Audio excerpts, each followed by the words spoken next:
Welcome back to my channel.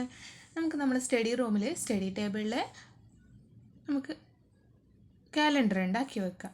അതിനിതാ paper cup ഇതേപോലെ മുറിച്ചിട്ട് ഞാൻ കുറേ ഇതളുകൾ ഉണ്ടാക്കിയെടുക്കുന്നുണ്ട്. ഇപ്പോൾ ഇതാ ഒരു ഫ്ലവർ ആയില്ലേ. ഇനി നമുക്കിതിൽ റെഡ് കളർ പെയിൻ്റ് അടിക്കാം. 12 മന്ത്സ് ഉണ്ട്. 12 മന്ത്സിന് നമുക്ക് വെറൈറ്റി കളർ കൊടുക്കുക, അല്ലെങ്കിൽ സിംഗിൾ കളർ കൊടുക്കുക. അത് ഇഷ്ടം പോലെ ചെയ്യാം. ഇപ്പോൾ ഇതാ ഞാൻ റെഡ് കളർ ഫ്ലവർ ഉണ്ടാക്കിയെടുത്തിട്ടുണ്ട്. ഇനി അതിൻ്റെ സെൻറ്റർ ഭാഗത്ത് കപ്പിൻ്റെ അടിഭാഗത്ത് അളവെടുത്തിട്ട് അങ്ങനെ യെല്ലോ കളർ പേപ്പർ റൗണ്ടായിട്ട് മുറിച്ചിട്ടുണ്ട്. എന്നിട്ട് നമുക്ക് ഓരോ മന്ത്സും ഡേറ്റ്സും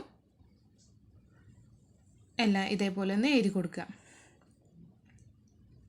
വീക്സും ഒക്കെ ഇതേപോലെ ഒന്ന് എഴുതി കൊടുത്തിട്ട് നമുക്ക് ഫ്ലവറിൻ്റെ സെൻറ്റർ ഭാഗത്തായിട്ട് ഇതേപോലെ ഒന്ന് ഒട്ടിച്ചു കൊടുക്കുക. ഇപ്പോൾ ഇതാ ഞാൻ അടുത്ത ഐസ്ക്രീം സ്റ്റിക്ക് എടുത്തിട്ടുണ്ട്. അത് ഞാൻ ഗ്രീൻ കളർ കൊടുത്തിട്ട് എടുത്തിട്ടുണ്ട്. ഇനി ഓരോ ഫ്ലവറിലും നമ്മൾ ഗം വെച്ചിട്ട് ഇതേപോലെ ഒന്ന് ഐസ്ക്രീം സ്റ്റിക്ക് ഒട്ടിച്ച് കൊടുക്കുക.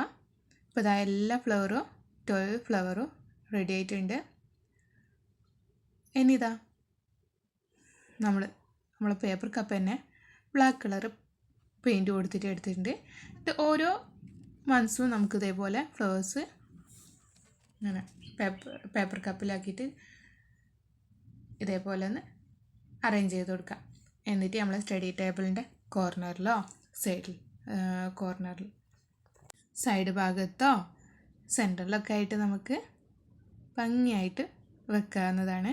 ഇഷ്ടപ്പെട്ടാൽ ലൈക്ക് ചെയ്യുക, സബ്സ്ക്രൈബ് ചെയ്യുക, ഷെയർ ചെയ്യുക. Thank you.